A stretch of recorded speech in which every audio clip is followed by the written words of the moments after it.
Drug Administration. Your micro.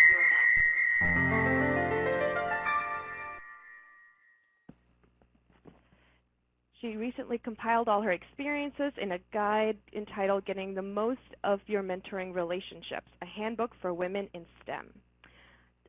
She's now engaged in some pro bono work for the Association for Women in Science and the American Chemical Society on career enhancement and leadership development for individuals as well as organizations. Just a quick note before we get started with today's webinar. We will have the opportunity for questions and answers a little bit later on, so you'll see a questions box where you can submit your questions for Dr. Dean. You can follow along on Twitter using the hashtag SciNetWorkshop. The slides for this webinar will be available at the end of the training, so don't worry about taking detailed notes on some of the slides. We will have that available for you. Okay, I'm looking forward to learning about some mentoring strategies and about engaging scientists and engineers in policy. So, Dr. Dean, take it away. Thank you, and good afternoon, everyone. Let's just jump right in. I'll be talking, my perspectives on mentoring come from 4 different areas of my life. As many of you are at the first phase, your education and a research part of your career. I had other forays into research administration, mostly with the federal government, and then executive leadership at various levels in the federal government. And now in my retirement activities, I am doing these webinars and other kinds of activities related to mentoring and career development, as you heard. So as I'm talking today, I would like each of you to sort of be thinking of those 3 questions as I'm going through the various points I'll be making for yourself to think about how you want to enter into this arena, what you want to do, how you want to think about, and how you visualize yourself. And certainly as an early career stage scientist, as you're looking at this broad arena of things that we as scientists probably ought to be doing other than just pursuing our own direct activities, is feeling a bit like this little penguin if we're wanting to find out how we can approach doing things other than just helping our own career, but speaking more in the advocacy, the policy arena. So hopefully some of the aspects that I will cover today will give you a tip, some ideas, some things that you might want to try, some things you would want to try out for yourself. My presentation today falls into 3 general categories as I'm thinking about it for you, and we'll go through each of those briefly. So the first one is surveying the landscape. That really means looking at what your own areas of interest are, not only scientifically, but in a policy arena, maybe what your concerns are about what may or may not be happening in the federal government arena, what may or may not be happening in your local communities or in your states. So this is something that each of you could do, should do individually, is just thinking about, okay, what is my landscape of concerns aside from just what I'm doing being trained in my discipline. And an aspect of that is also beginning to think about not only where you're currently working or receiving your education or postdoctoral training, but also beginning to look ahead as you're thinking about career planning, where you might want to go, as well as the many different roles that you can occupy. Obviously, research happens in all of the sectors of our economy. And there are various nuances. Certainly, in the federal government, there is a lot more policy, a lot more aspects. The private sector has a lot of aspects that relate to policy, public communications, etc., and then, of course, universities and nonprofits. Again, this is part for you to begin to thinking about, okay, where would I like to engage? Where would I like to be involved? What might be my areas of interest? So that's the first aspect of the surveying, sort of the first item. The second item is developing your own toolkit. This is where I'm going to give a quick and fast tutorial on mentoring.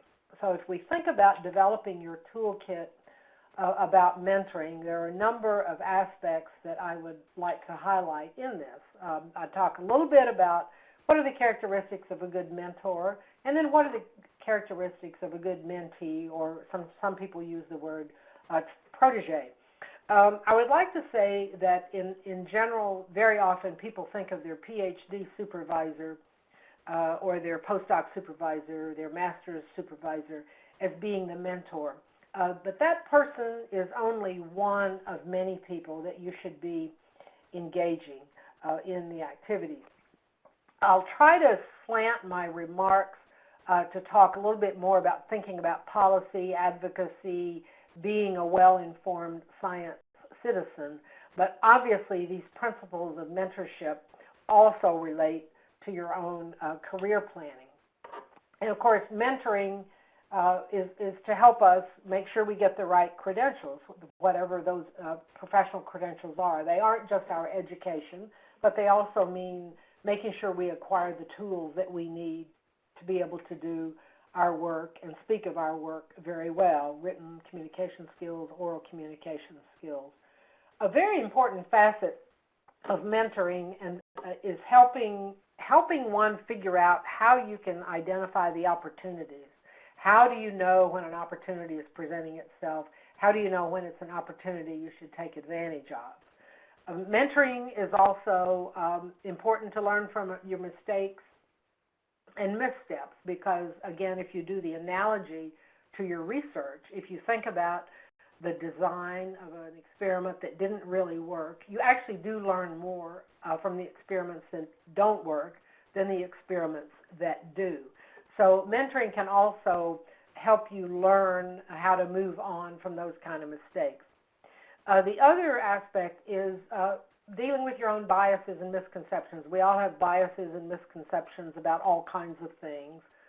Subfields of science have bias and misconceptions about other subfields of science. And that will be relevant in the arena of advocacy, as we may talk a little bit later. You also want to develop a sense of your own career directions and the timing so that you have a sense of whether you're maybe moving off track or if you're pretty much on track with where you should be in your career.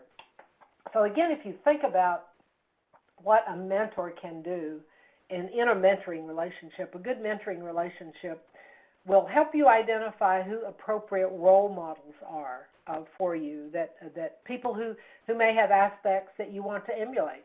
People may be role models who have aspects that you do not want to emulate, but nevertheless, they can still be very good role models for you. They also help you figure out which particular workplace. Again, these are a bit more towards career planning, but they're also really important, helping you figure out, okay, what's the right workplace for me? What's the best workplace for me now? Having a healthy balance in life isn't just about work-life satisfaction, but it's also making sure that as people who are in the science fields that we also have other dimensions to ourselves in addition to what we're doing in the laboratory or in our actual own research. A very important part of a mentoring process is to create opportunities for others. You're never too old or too young to be a mentor, and you're never too old or too young to be a mentee. Knowing when to move on is a really important facet that one can probe in your mentoring relationships, because sometimes knowing when to move along from an unproductive research approach, knowing when to move along from a place, knowing when to move on to make the next steps towards independence or the next career steps. And then learning how to take strategic risks. Notice that I don't say just taking risks, but taking risks that are strategic. Sort of each of us have our own comfort zones, and what my comfort zones are might not be what yours are. But learning how to sort of stretch yourself in those arenas. So if you're a mentee and you want to be mentored, while you're thinking about those critical questions, what must I stop doing, what must I start doing, and what must I continue doing, you'll want to think about the areas for which you want to receive mentoring. You might want to look at what your critical concerns are at your own current career stage. You want to develop some action steps to move towards those facets that you want to work on. And you want to, there are some do's and don'ts of mentoring relationships. I will cover those very briefly in a moment. And you want to keep your expectations realistic. After all, we are all human beings. No one is perfect, even very outstanding scientists. No one is a perfect person. So if you're thinking about being a mentee, think about what your mentor would need from you. What your mentor or mentors would want to do. They want to, well, what do you want to accomplish? Why do you want to work with me in a mentoring relationship? So for example, since I spent the vast majority of my career in the federal government, I could mentor someone on what it means to work in the federal government, what it means to be subjected as a civil servant to the oversight of the U.S. Congress. What does it mean to be in that role? I would not be very good to mentor someone on what it's like now to be in academia or what it's like now to be in industry, because that's not where I've been in recent years. So this is why you want to figure out what do you want to learn about. You can also learn about advocacy, how you identify those goals that you want to accomplish if you're in an advocacy or a policy role. Mentors also want to know how you'd like to proceed, how you'd like to interact, if there are things you don't want to talk about, if there are boundaries. Some people don't want to talk about anything about their personal life or their career objectives or what they ultimately want to do, but making that clear up front, like, dear Dr. X, I would just like to talk to you about, can you mentor me on how to give effective oral presentations at my annual scientific meeting? I'd like to interact with you on that. So that's an example of setting a boundary.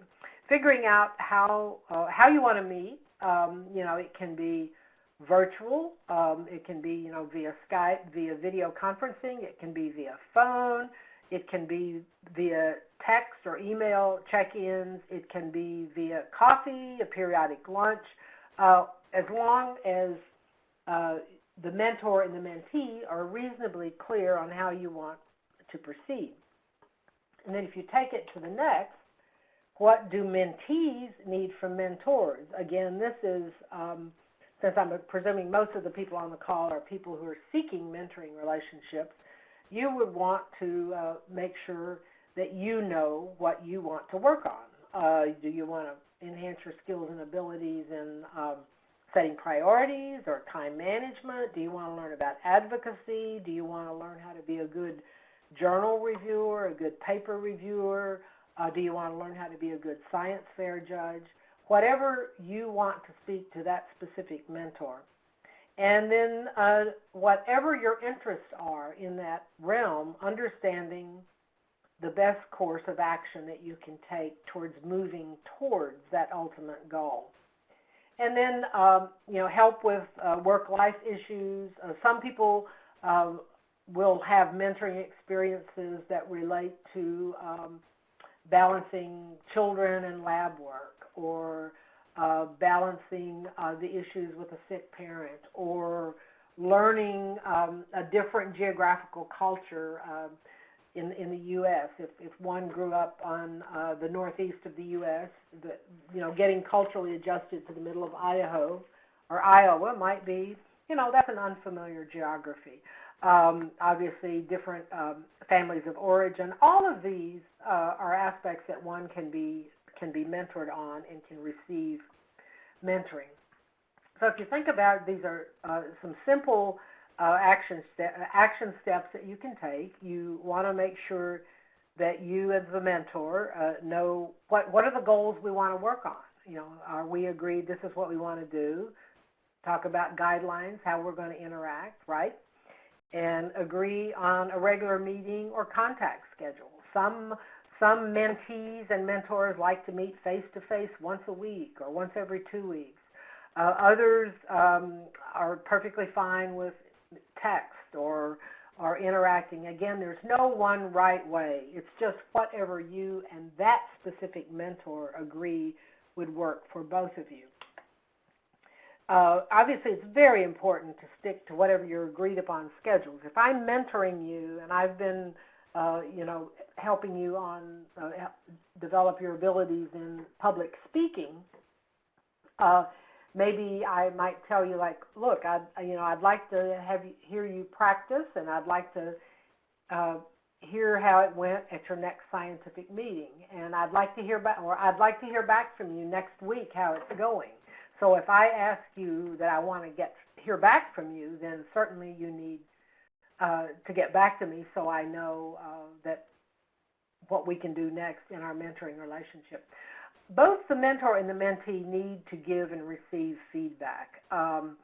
This is really important, particularly if you're the mentee, where you can say, it's really helpful to me when you share with me your approach to how you overcame your anxiety about talking about your work, or how you overcame your anxiety about making a presentation at a Science for the Public meeting. And then, of course, hopefully your mentor will also receive, will be willing to give you feedback too. You do want to have some reasonable amount of goals that you do want to accomplish, and you periodically want to review how those are going, how things are working out for the two of you. And in the best of all mentor-mentee relationships, when you're in a duo, about 50% of the time you're listening, and the other 50% of the time you're talking, whether you're a mentor or a mentee. And then, of course, you will always want to continue to seek out new resources for mentoring, other individuals, and other opportunities. This next one is always valuable to talk about if you're trying to figure out if you're at a networking event, at your professional society meeting, or you've just met someone for the first time. We scientists are notorious introverts, and a really good question to ask someone is, well, how did you get started in your career?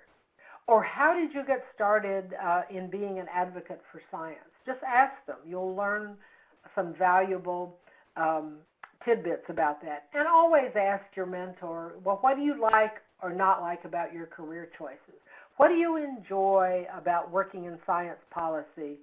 And what do you not enjoy? Because the person will be, if the person is honest with you, then you will learn information that helps you make your own decisions.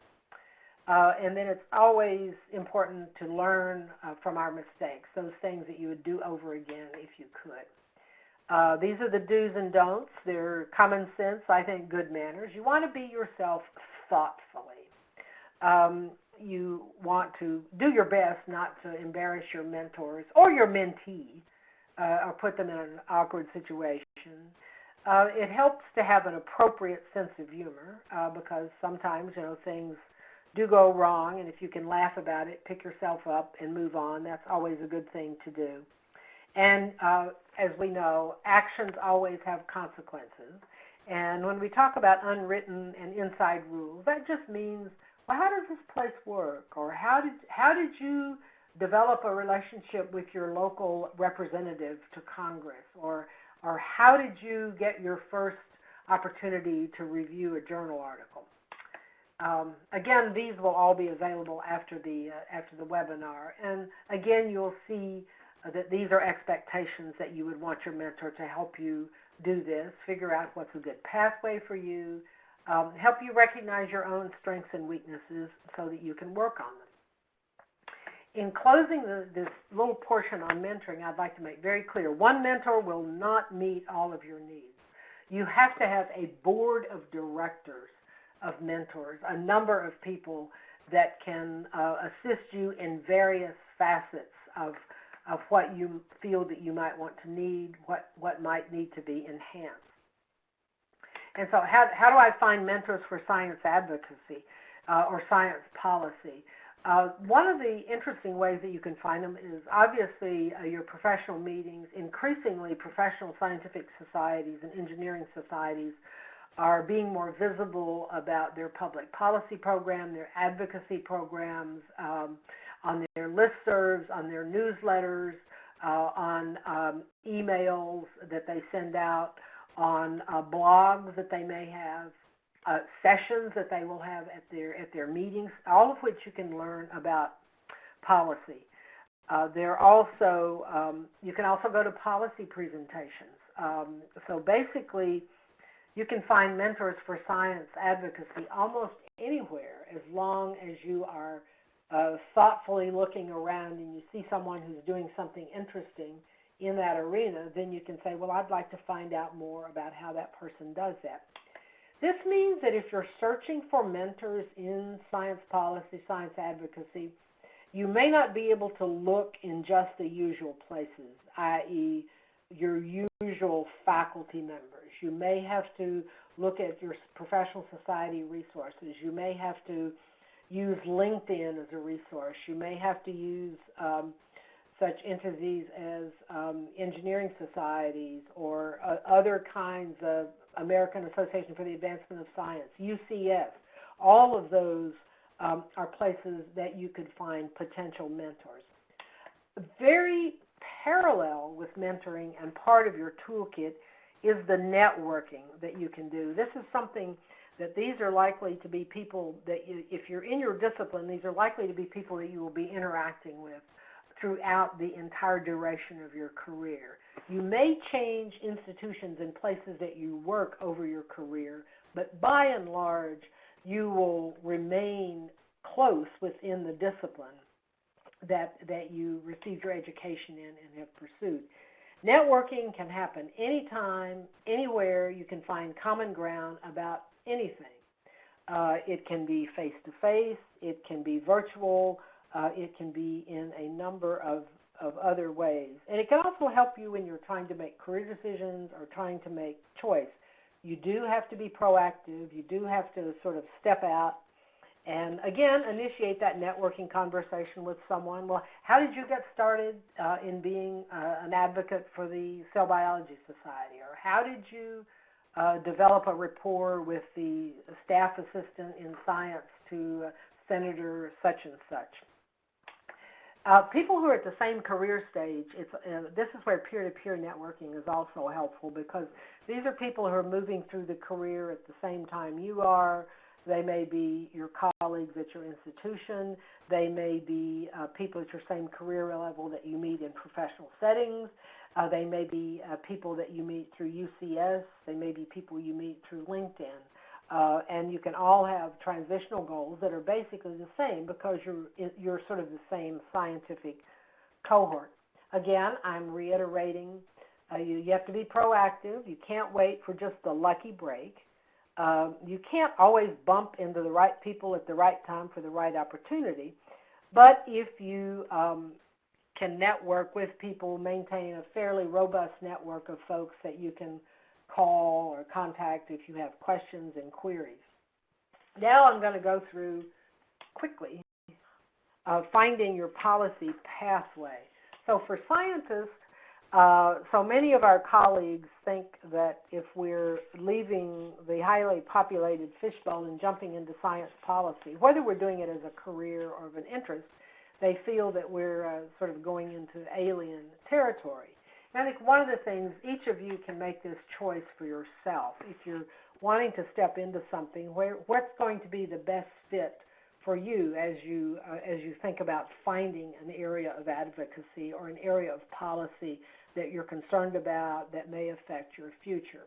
Certainly a big part of science advocacy always has been and certainly is now is what's going on in the federal government, what may or may not be happening to the agencies, what's going on there, certainly staying informed about that. And we know that at least to date, the U.S. government has thought that funding basic science research is a public good and that in general taxpayers do subsidize it to an amount in the way that they may not do our colleagues in the humanities or the arts. But at least that doesn't appear that that's likely to change in the near future. Science will still be a priority of this administration. It may be a different priority than some of us would set, but at least we're not facing someone saying no science at all in the federal government. But at any rate, this is a reason that I think you'd probably want to be even more cognizant of what's going on in policy. Basically, if you're thinking about playing an advocacy role in communicating, what people really want to know is, how do we know your budget? How do we know the money we're giving you to do science is really a good investment? What are you doing to make things better? And what have you done with the funds, and how are you setting your priorities? These are all kinds of things that not only the Congress, but our fellow citizens are wondering what we are doing that is going to improve their lot in life. As a student and as an early career person, you are going to have a lot of managing and competing priorities. So you'll have to figure out what you really want to do in the advocacy area, what builds on your own abilities, what you need to do to develop your abilities in the arena, figuring out what you're really interested in, what your strengths are, what you want to do, and keeping in mind that we as scientists, we're trained in these. We can analyze, we plan, we can multitask, we schedule, we communicate. If we've got a research-intensive background, even if we stay in research for the rest of our career, we can take these same tools and techniques and apply them to the advocacy arena. It's important to think, if you're thinking about science policy or science advocacy, as scientists, we look at certain things, we look at things a certain way, perhaps more analytically. Other people may not. As you move into the, or do advocacy policy activities, probably the most critical thing to do is figuring out how you work effectively with people who do define problems differently, whether they're from the law, the policy, the science, or increasingly from the ideological side. We should try our best to look at those from a different perspective. Try to see the other person's or the other point of view. We may not agree with it, but at least try to understand it. Again, we have to step back and deal with our own biases and misconceptions as we're moving into this arena. It's critical where we find common ground when we're thinking about policy and advocacy. How do we find common ground with someone that we may or may not have a lot of affinity with? Again, recognizing opportunities. There's always an opportunity to network, to talk, to learn about something. As scientists, when we're in the advocacy, this is another way of encapsulating how we need to be able to talk about our work, how our work is relevant, not just in one environment, but in several environments, how it's useful, how it's important. If you're moving into the advocacy arena, you have to know when the rules don't apply to you or to apply to your discipline. You have to know when you can ignore the rules. You have to be able to identify illogical obstacles when you're trying to make a case. Again, you definitely want to plan ahead. You have to figure out what you absolutely need. What is an essential? That's the need. And a want is what it's nice to have. I think everyone who's ever been in science advocacy sometimes ignores the obvious. And I think that, again, is an arena where we as scientists can articulate and spell it. Knowing when to move on. Sometimes we just have to move on from an issue, even though it may be very dear to us. We may have to move on to it, much like sometimes we have to move on from an unproductive approach. Sometimes when you're thinking about policy and advocacy, sometimes you have to take a couple of U-turns to keep going in the same direction. Sometimes you have to take one U-turn and go in a completely different direction when you're trying to find common ground. I think it's a challenge now with many of the things that are going on our public policy at the federal government level is knowing when it's appropriate for us to speak out and to whom, and when we may not want to speak out because our efforts might best be taken in another way. Again, in this policy arena, we want to make sure that we are moving beyond our comfort zones, taking a deep breath before we have to make that presentation, just being aware, always making sure we keep our expectations realistic, that we don't overburden ourselves and expect that we're going to move mountains when sometimes all we can do is hope that we can give a little bit of additional insight. Hopefully, as you're thinking about science policy, you kind of have a general idea of knowing where you are, kind of, you're kind of in this general space. These are the things you think you might want to do. Again, to be more effective in policy settings, you want to have problem solving, your management skills. You need to know the organizational and team dynamics to the best extent that you can when you're interacting, understanding who the key actors and the forces are, and thinking through the worst possible outcomes. When you're getting mentoring in this area, you're wanting people to help demystify to you, what you have to do to get from A to B. And particularly as scientists, it's going to be increasingly important that we learn how to present our ideas and concepts in easily understood language to the lay people. This is going to be increasingly important.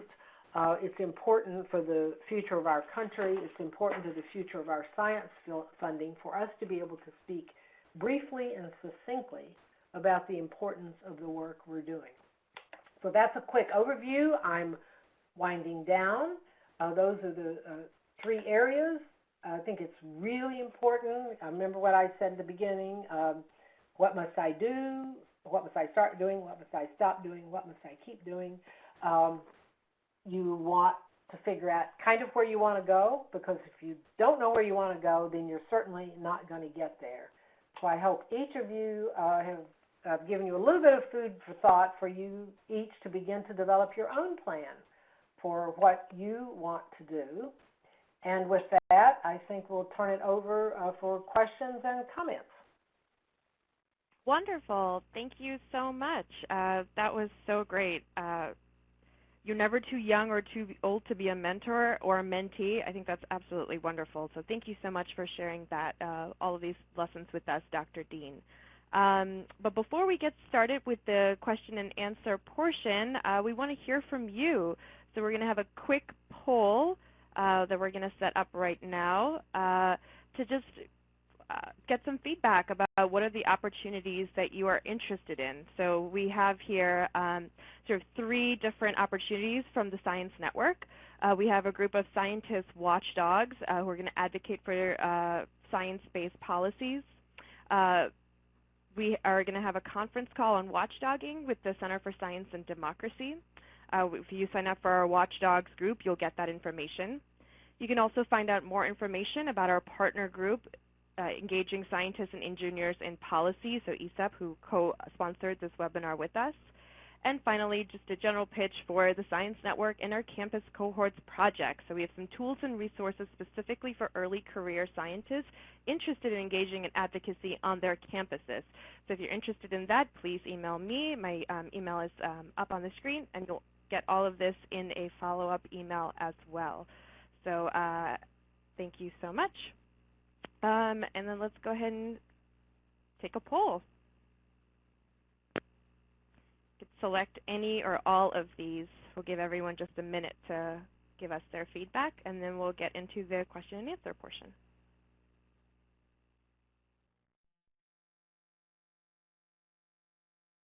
Just 20 seconds more.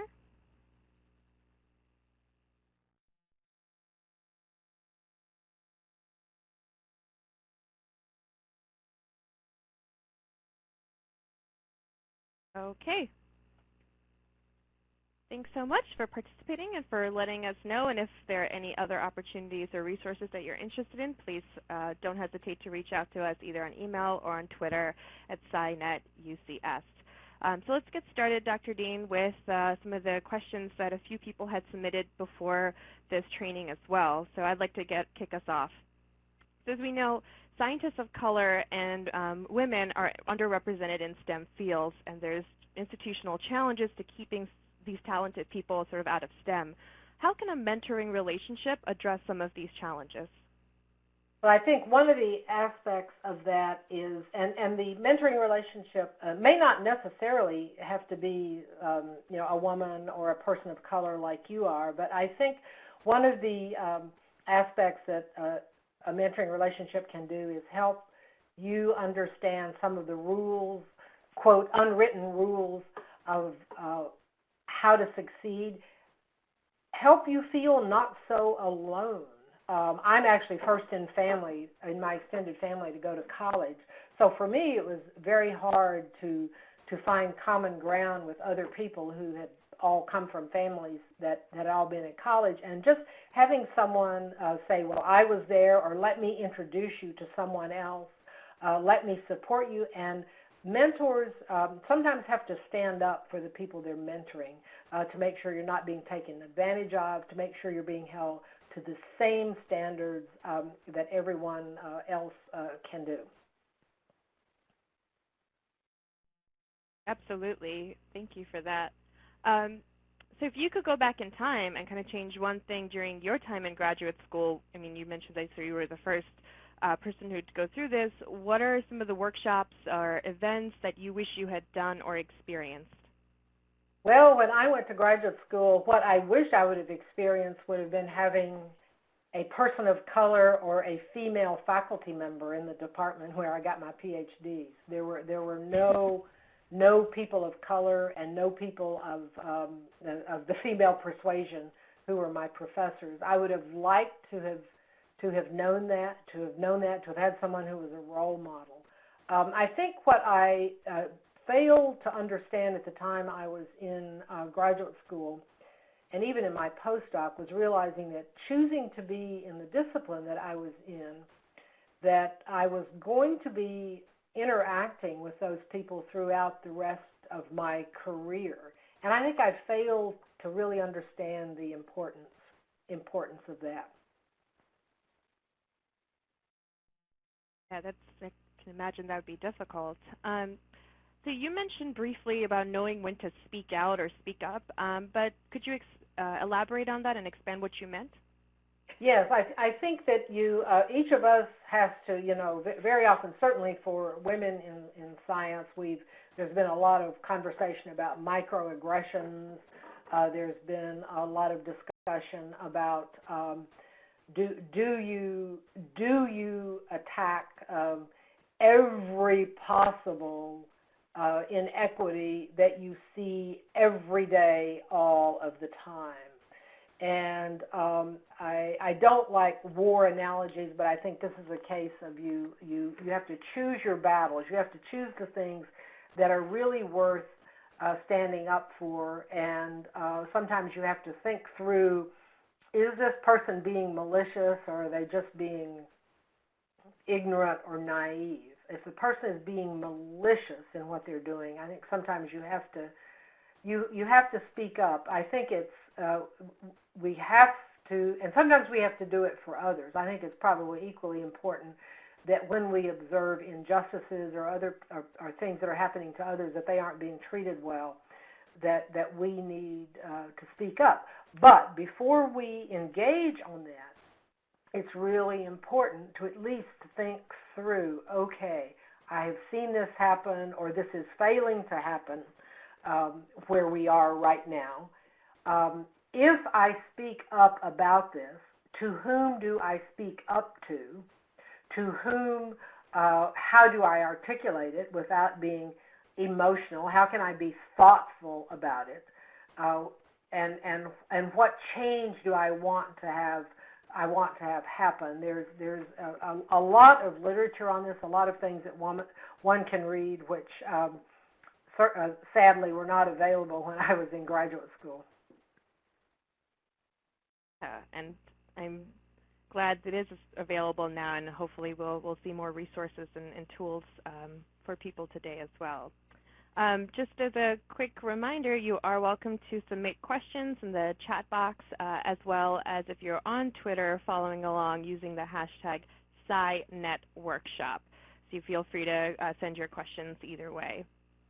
I would say something because it actually does relate to policy and what you're doing while you're pursuing your career. Because, of course, times change, and I think each generation of scientists, what we face socially, are the issues change over time. But the one thing I would not do over again about my graduate work is while I was studying very, very hard for my PhD, doing everything I needed to do to be a successful PhD student and ultimately PhD degree holder, because at the time and where I went to graduate school, it was the end of the 60s, the beginning of the 70s. There was a lot that was happening needed to be happening in civil rights, and a lot that was beginning to happen in equity for women. So for me, those to me were the social issues at the time that were really very important. Sadly, not all of them are solved all these years later. At the time I was in graduate school, funding for science was actually in an extremely healthy, robust growth phase. So that advocating for the need to spend more money on science was not a need at the time I was in graduate school, but there were certainly other social needs, and I think each of us as scientists have to look around and say, what are those things I'm most concerned about as a human being? What are the things that are my passion in addition to my science that I want to give myself to? That's an excellent point that you made, Dr. Dean, but how do you think we can build a culture of advocacy into sort of the scientific training and the process of receiving a PhD? I feel a lot of the early career scientists that we engage with in the Science Network do hear a little bit of that from their faculty advisors, that sort of outreach and advocacy isn't necessarily incentivized or prioritized. So what are the ways in which we can start to address that in the culture? But I think you have to begin to look in those societies, those professional societies, they're disciplinary-based societies, as well as those overarching societies like AAAS, like UCS, and other networks, is look at who are the people that are talking about things other than just the doing of their science. Who is taking an activist role within the society, and then how might one fit into that? I think sadly, we're going to find far too many of our university and college faculty who think all you should do is just study science and that you should not do anything else but study science. You should not put your efforts in anything else. I think this is where peer-to-peer networking, where you have colleagues that are with you, that you can identify efforts that you would like to do together. So like when I was in graduate school, in my graduate class of 16, there were 2 women and there were 2 African Americans. And the year that we got our PhDs, there were only 4 African Americans in the U.S. who got PhDs in biochemistry that year. So obviously, we had a majority, at least, of the African Americans at my institution. So, and those are friendships that I still have, and we still communicate about the issues that are before us now. I think the other thing that is increasingly important is that we, as scientists, have to be able to tell our family, our friends, our neighbors, in 3 or 4 sentences, the importance of the work that we do in ways that people can understand. I think I have a little bit of a leg up on that, since a lot of my family still have high school educations but no further education, and they don't know the intricacies of science. So I have had to endeavor to figure out easily how I could explain the science that I did and why it was important. I think we as scientists can be faulted for making the assumption that our science is too difficult, that no one else could possibly understand it. And the fact that we're scientists, that just happens to be what we're good at. You know, there are other people who are good at other things. And I think we, as a community, have allowed ourselves as a community to be far, far too arrogant. That's my soapbox statement. Well, thank you for that. We have a question from a participant here. If I participate in advocacy efforts when I'm expected to be a, quote, researcher, my future employers might take that as a sign that I'm not interested enough in research. How can I make this balance? Well, one of the things you can do is by absolutely making sure that if you're in research, certainly if you're in graduate school, postdocing, that your primary emphasis is on getting the work done that you have to get done. And that if you're doing this other activities, making sure it continues to enhance what your abilities are. And you may not necessarily even have to tell people about it. To be honest, most of the time I was in graduate school, my professors certainly did not know that I was involved in a lot of activities for equal rights and feminism and abortion rights and things like that. It never appeared on my resume. I never did any of that. And even the civil rights stuff was, I didn't make a big deal of it in the workplace except for people that I knew cared. But I made sure I met all my deadlines, all of the things that I had to do. Now, if you're doing it in the advocacy arena, then you're thinking about it enhancing your skills, your ability to public speak, your ability to interact with people who are different. Don't think of it as research or advocacy, but consider it as part of something that is going to be integrated with what you do. And frankly, find the mentors who are supportive with you in doing that. And for the ones who don't think you should be doing that, make sure you meet their expectations of your lab performance or your class performance. Yes, absolutely. Thank you so much. It's been such a pleasure having you on and sharing all of this wealth of experience and strategies. So if you want to learn more, and I definitely recommend this, there in the link section in the middle, you'll see Dr. Dean's book for sale. It's called Getting the Most of Your Mentoring Relationships, a handbook for women in STEM, and you'll find a lot more details on some of the strategies that Dr. Dean has shared with us this afternoon. Of course, you can also follow SciNet UCS for some of the science communications and advocacy tools that Dr. Dean has mentioned as being important for your work, especially as early career scientists. Part of the networking, Science Network has a LinkedIn page, so if you talk about that peer-to-peer connection and learning from each other, that's a wonderful place to do that. So the slides are available to download right here, where it says to download the PowerPoint here, but we're also happy to send it out in a follow-up email so you'll have these slides and think of them as a resource as well. If you love this presentation or you thought we could do better, please let us know. Science Network at ucsusa.org is the best way to get in touch with us and to let us know if there are other types of resources and trainings that you as early career scientists would find helpful to be the best advocate and researchers that you can be. Dr. Dean, I want to thank you again for joining us today. It's been a pleasure, and we really appreciate your time this afternoon. Thank you. Thank you. Great. Thank you.